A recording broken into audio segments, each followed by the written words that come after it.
Hello and welcome to another edition of Critical Q&A, the show where I answer your questions based on what you've sent me in the comments section below or by email at askchrisshelton@gmail.com. It's a new year. Here we are in 2016. Who would have thunk? Old look. So my book has been out for about a week, a little bit more than a week now, and sales look like they're doing pretty good, I think. But if you haven't seen the book trailer that I put out or heard anything about this, I talked about it last week, and also, of course, in my podcast. Please do check it out and see what I put out there, because it's a very important piece of work, and I put a lot of time and effort into getting it right and putting out the information for you guys. And if you're here to find out about Scientology, then that book is definitely a must-have for you, because it answers so many questions, including everything about me and a very critical analysis of all aspects of Scientology. So without further ado, let's get into your questions for this week. Sammy Houtsinen. I might be wrong, but I think you said in one of your videos that sexuality, excluding homosexuality, isn't that big of a deal in Scientology. I finished Jenna Miscavige Hill's book today, and it really painted a picture of sexuality being a huge thing in Scientology, especially if you did out 2D or anything related to premarital sex seemed to be a very bad thing. P.S. is that Age of Empires on your computer desktop. Okay, well, there's a difference between sexual control and conduct in the Sea Org, the Sea Organization, versus regular public Scientologists or staff members. It's a whole different level of control, and I think when I was talking about this before, I was talking about it more from the aspect of the public Scientologist versus like in the Sea Org. Sexuality in the Sea Org is rigidly controlled, very tightly controlled. And you're going to find like anything having to do with any sexual activity is totally verboten unless you're married. So any premarital sexual activity, anything like that they could be construed as heavy petting would be, no good, and you get in a lot of trouble if you do something that is considered a violation of that, and that's what's called out 2D. In Scientology, the second dynamic, or 2D, is a term used to describe all sexual activity, sexual function, family, the family unit, having kids. All of that is encompassed by this term they call the second dynamic. So out 2D means violating the rules of the second dynamic or doing something that is not prescribed behavior according to Scientology rules and regulations, especially in the Sea Org, where they have those rules and regulations. Outside of the Sea Org, they don't have those rules the same way. It's kind of a different, it becomes a cultural thing, sort of a group agreement as to what is or isn't okay. Obviously adultery is not okay.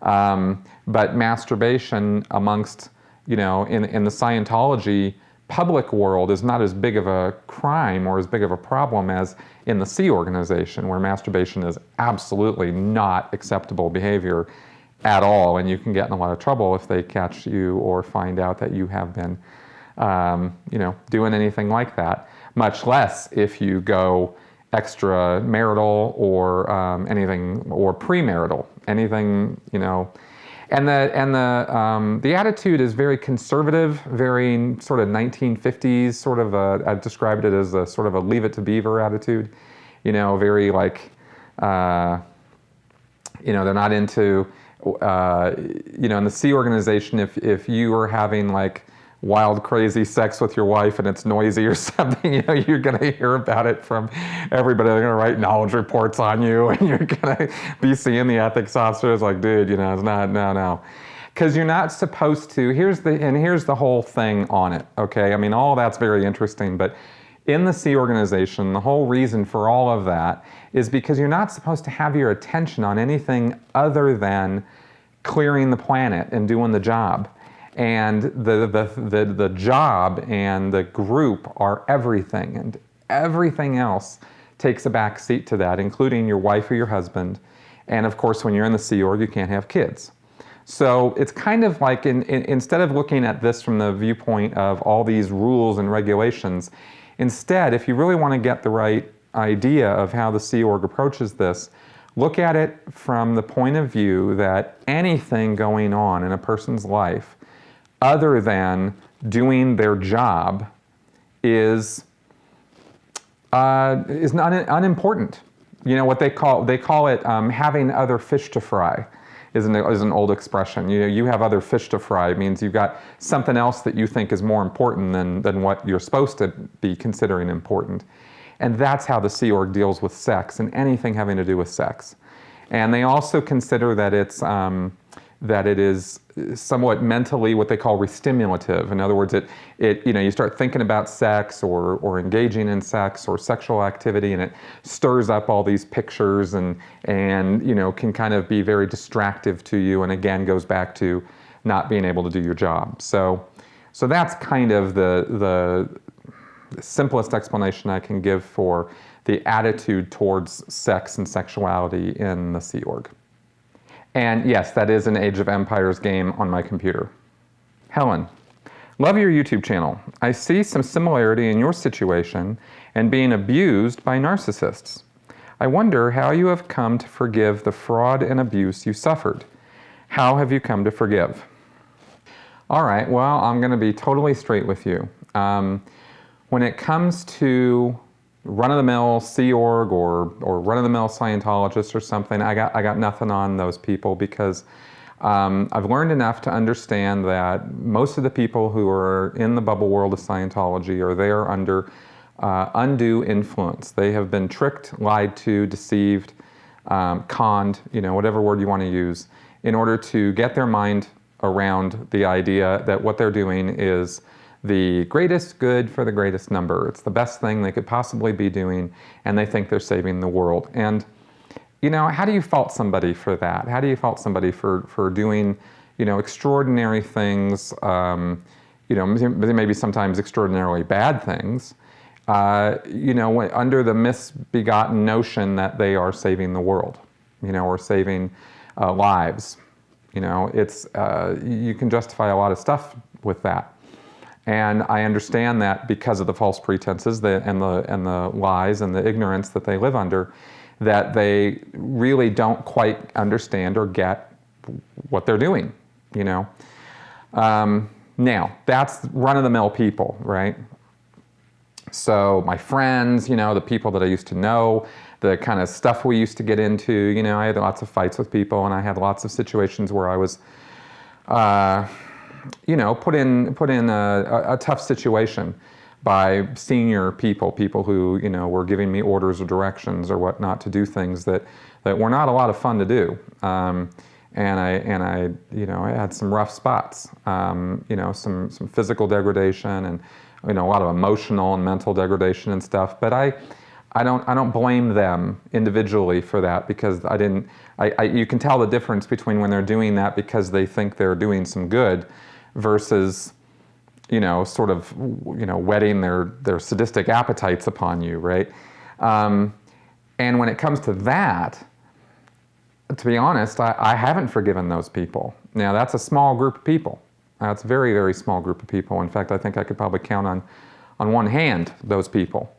And I don't know that I'm ever going to be able to forgive those people. I'm talking about the folks who were responsible for disconnecting me from my ex-fiancée and my whole life, right, by declaring me a suppressive person. Like, the people directly responsible for that, because I know exactly who they are. And, those people don't get a pass from me, because that was really pretty nasty what they did. And they didn't do it because they thought they were saving the world. They're in a different position. The guys who are in, the higher ups in the Office of Special Affairs, for example, are well aware of, the worldview of Scientology and the actual backstory of what goes on behind the scenes, and I'm talking about like upper level people. So they're not necessarily aware of the full picture. They're not aware of the whole con and the money and all that sort of thing. I don't think they know everything, because I don't think they'd continue to be part of it if they thought they were part of some big, long con on the part of L. Ron Hubbard. They still believe in Scientology itself, but they, you know, you only can get so far with this, you know, when you're you know, ruining people's lives, and you're doing it on purpose, and you know you're doing that. That's a whole nother thing. So, like I said, there's a couple people, you know, it's not a lot, and I'd have to really, I don't know if I'm ever going to forgive those folks. So, you know, I think with a lot of understanding, a lot of education, a lot of recovery that I've gone through, has enabled me to have a much more forgiving attitude, and you know, that sort of thing. And of course, obviously, you know, I get to look in a mirror when it comes to having done bad things to people, because I did plenty of bad things to people. You know, I never fair gamed anybody, and I never, you know, enforced disconnection on anybody that I'm aware of, or that I remember. But I did plenty of, you know, maltreatment and mistreatment of people below me, and yelling and screaming and all that sort of thing. So, you know, that also, you look at that and you go, how much of this can I really hold up against people when, you know, I was doing it too? So I think that's kind of how I look at it now. And I think 99.5% of the people that I've ever known or had anything to do with in Scientology, I would welcome with open arms if they came out now. Buckluster. Please explain the extraordinary work ethic that is apparently instilled in every Scientologist. Surely such a character trait is to a large degree an issue of temperament. Does Scientology somehow overcome this? Or perhaps lazy people simply don't last long in Scientology? Does this issue somehow relate to the Scientology ethos of helping the able to be more able and screw everybody else? Is that a fair characterization? Well, again, I think you're talking mostly about the Sea Org versus your regular run-of-the-mill Scientologists, because your regular public Scientologists and even most staff aren't really that hard of workers. I mean, the staff more so, you know, sometimes the staff really go the extra mile, but, you know, but they go home at night. They, you know, that sort of thing. They have, you know, they have regular jobs because of the duty and that sort of thing, and they put in a lot of extra time. So don't get me wrong, I don't mean to put them down, but it's a whole nother level when you get to the Sea Org, and I think that's what I'm looking at in a comparison, is as hard as you work as a Scientology staff member, and you do that for duty, you do that because you think it's the right thing to do. You think that being in Scientology and working that hard, hours-wise, at least the number of hours you're working, is you're doing that because it really is for a greater purpose. And it's kind of like that, again, only kind of on steroids when you get into the Sea Org. And it is true that people do come in from various temperaments, to various levels of ability to work. And if you're just kind of a naturally lazy person or have a tendency to slack off a lot, you're not going to make it in the Sea Org. They sort of weed those people out when they're still in the boot camp process on the EPF, the Estates Project Force. That's kind of what that's there for, is to sort of separate the wheat from the chaff, you know. And so, you know, generally, if somebody doesn't want to work hard, you know, you can't get through the EPF if you're not willing to run and work and scrub and take orders and deal with a lot of nonsense, you know. I guess similarly to a military boot camp. Then when you get done with that, that's just the beginning. You know, boot camp is rough, as I understand it. Now, I, of course, have never been in the military, so if I'm getting this wrong, I'm just talking from my understanding of it and what I've seen in movies and heard from friends and family who were in. So, as I understand it, once you're through boot camp, things get a lot chiller in the military. You know, it's not as rough anymore. I mean, unless, of course, you get into combat or something. Of course, that's a whole nother thing. In the Sea Org, the point I'm making is that once you're done with the EPF or their version of boot camp, you then go and start working. It gets rougher. Like, the hours are longer. The work is more demanding. The screaming and yelling is much more intense. And the punishments are way more intense, right? You can find yourself, you know, within a couple of days, if you say the wrong thing to the wrong person, or are not getting your job done, you can find yourself up till 2 or 3 in the morning scrubbing pots in the galley. and, you know, and good luck on getting any sleep that night, right? Or you could be up, you know, again, sleep deprivation for doing any number of things, right? The physical sort of punishments and whatnot can, you know, they get pretty creative with that stuff. So all of that could be going on within days of you finishing your EPF in the Sea Org. So it's definitely expected that you will be working really hard, and if you're not, then you're going to have to go through these punishments until you get your butt in gear and start going, is sort of the, you know, mindset there. And if that's something that's intolerable to a person, and they lose the purpose or the drive or whatever, or they don't want to be there anymore because they think it's all a bunch of crap, then they, you know, what they call they go on decks. They go on the decks. They hit the decks, meaning they are asking to leave, and they have to go through that whole process, right? Which took me like 9 months to go through. But you go through that process, and then they let you go, right? Or, of course, people just blow. They leave. They just take off. And if you do that, well, you're not going to be doing any more Scientology for the rest of your life. So that's sort of the options that you have there. So basically, you know, I think that work ethic that gets instilled in people, if they feel that duty and that drive to do this thing, to do the Scientology thing and clear the planet, then they just kind of get used to working real hard all the time and not having any privacy and not really having any, you know, a whole lot of personal time, and like I said in that earlier answer, kind of putting everything else aside. You know, everything else is less important. Family, sex, friends, like all that. Put it to the side, because that's other fish. It's other fish to fry. You got other fish to fry. And in the Sea Org, you don't get away with having other fish to fry. Kiva Go. Hi Chris, still loving your channel. Can you take us through a typical emergency or dealing with a flap when you were in the Sea Org, as far as the extra time, stress, pressure put on you? How frequent were these on average? Also, your thoughts on the IRS revoking the tax-exempt status of the World Literacy Crusade front group this year. Can we expect that to happen to more tax-exempt C of S front groups? When I was in the Sea Org, my entire life was an emergency or flap. There was always some emergency or some flap going on. And I do mean that, like, quite literally. Always. Always. So it's kind of hard to describe. I mean, so describing what, you know, that is kind of like describing what it's like to be in the Sea Org. Because it's kept that way on purpose. Things are always kept in this crazy hamster wheel speed, you know, like zzz, sort of, you know, mode, so that the people who are there in that group don't get a chance to stop and rest and think. It's done on, you know, that's why that's done.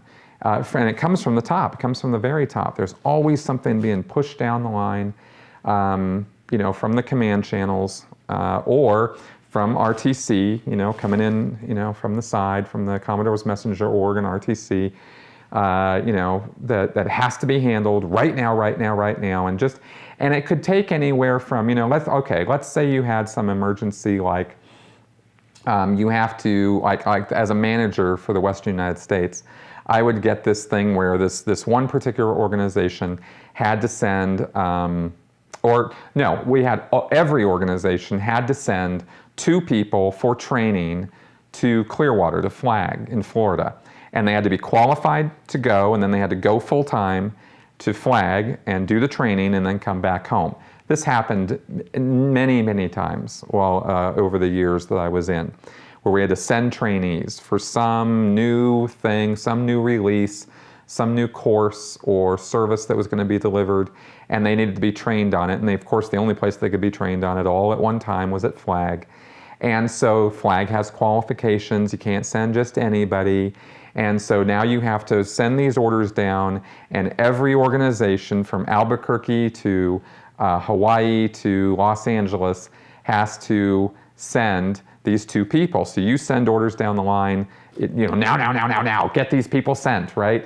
And I want to know who their names are, and are they qualified, and get the whole form, you know, there's a whole application form that needs to be filled out for them, and and it's very involved, and so they got to select 2 staff members that they can just take and send a flag, and they have to go through this whole process, and we're having to push them because every single day that those trainees are not sent is a flap for us, is a problem, right? And we're not making it happen, and so we're the ones who are getting in trouble, and then we're trying to push that pressure down the line through telexes, right? Because you can't just pick up a phone and call, but of course, you know, when the pressure gets high enough, we start calling, and we're not supposed to. They know we're not supposed to be calling at the org level, at the church level, but we are anyway, because it's a huge emergency, and what do you mean you haven't sent this guy yet, right?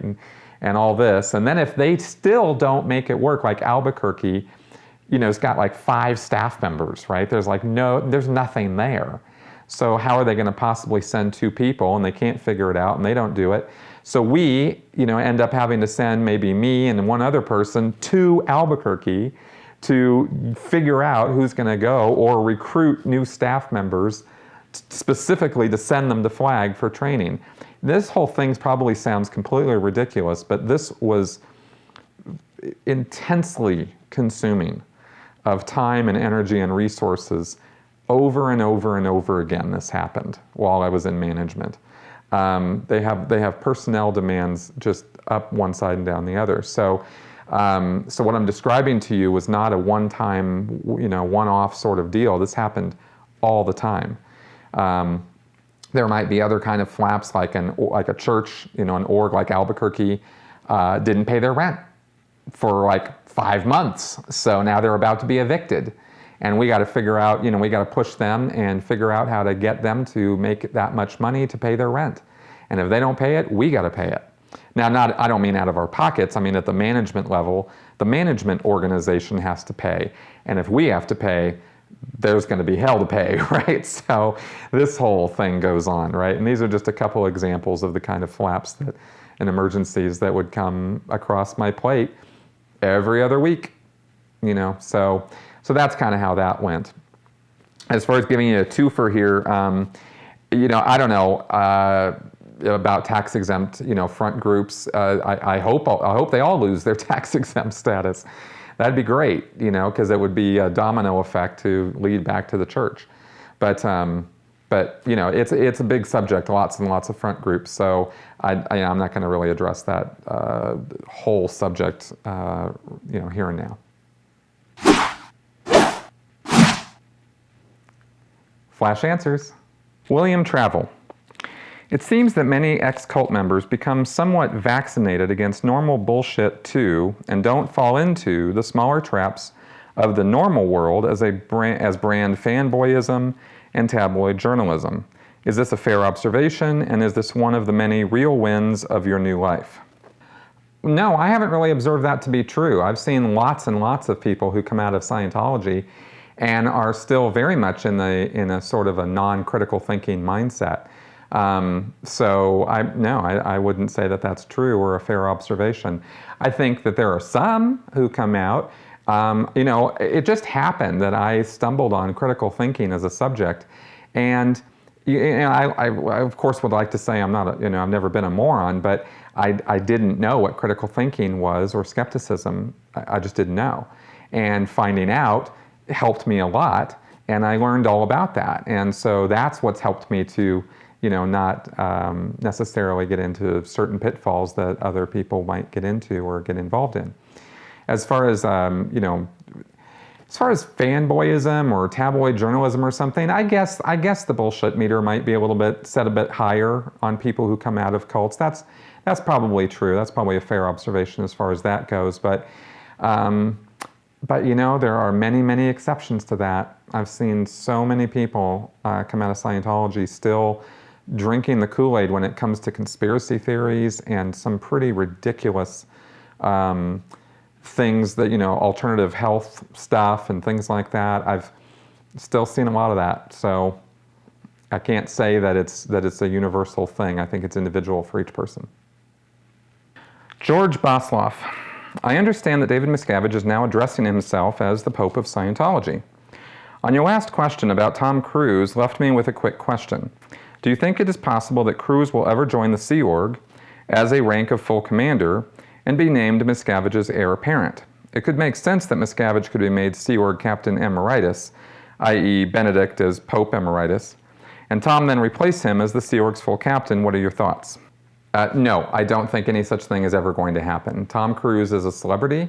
In fact, he's one of the highest paid, most famous celebrities on the planet. And the last thing that David Miscavige wants, or Tom Cruise wants, is for him to stop doing that. They want him to continue being the most famous person or one of the most famous people in the world. And if there's anything that's wanted from Tom Cruise, it's that he start talking about Scientology again, because he's shut the hell up about that for the last many years, since there was such negative PR ramifications to him and the way he was doing that.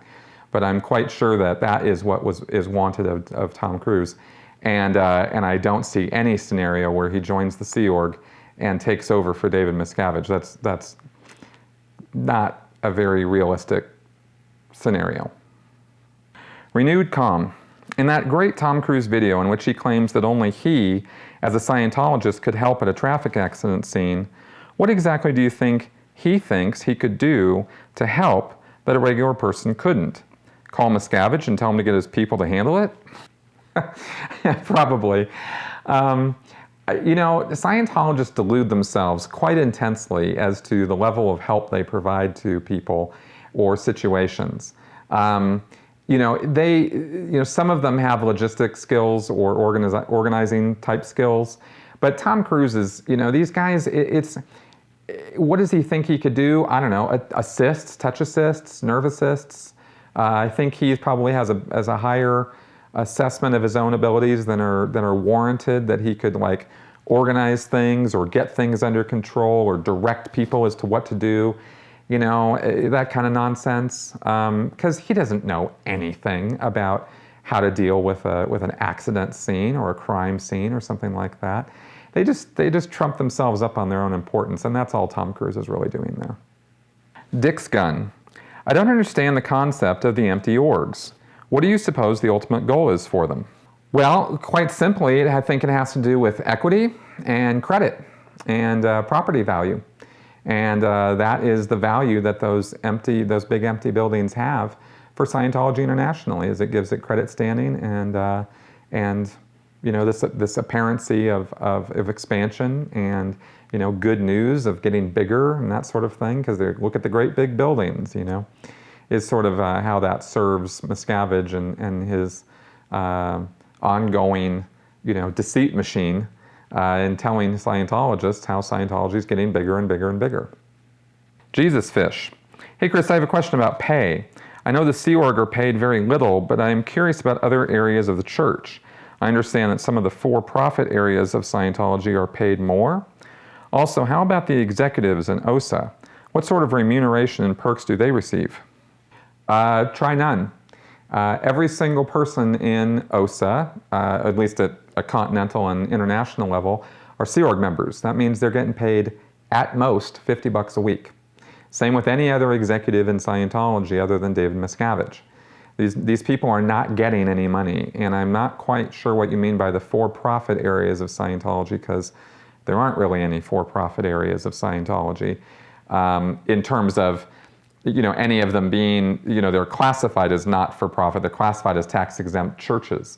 So I guess maybe you might refer to the front groups, the non-church secular groups. I don't know, they don't get paid a lot, not really. You have companies of people who are Scientologists, who are members of the WISE business groups. That's not church, that's a whole different thing. So they're paid by their companies. So that's a whole different thing than being paid by the church. If somebody's, you have this big conglomeration of organizations called the Church of Scientology, and within that group, nobody's getting paid, period, except the guy at the very top. So that's kind of the answer to that. All right, and so we've come to the end of another episode of our critical Q&A. It seemed to go pretty fast. I had a lot of questions there, and I hope you got something out of the answers that I gave. I will put links up now to where you can get my book. So if you haven't checked it out, please do so. and I think you'll get a lot of any questions that you have about Scientology answered simply by reading that. So I look forward to any other questions or comments you have. Please don't hesitate to leave them for me in the comments section below, and I look forward to seeing y'all next week.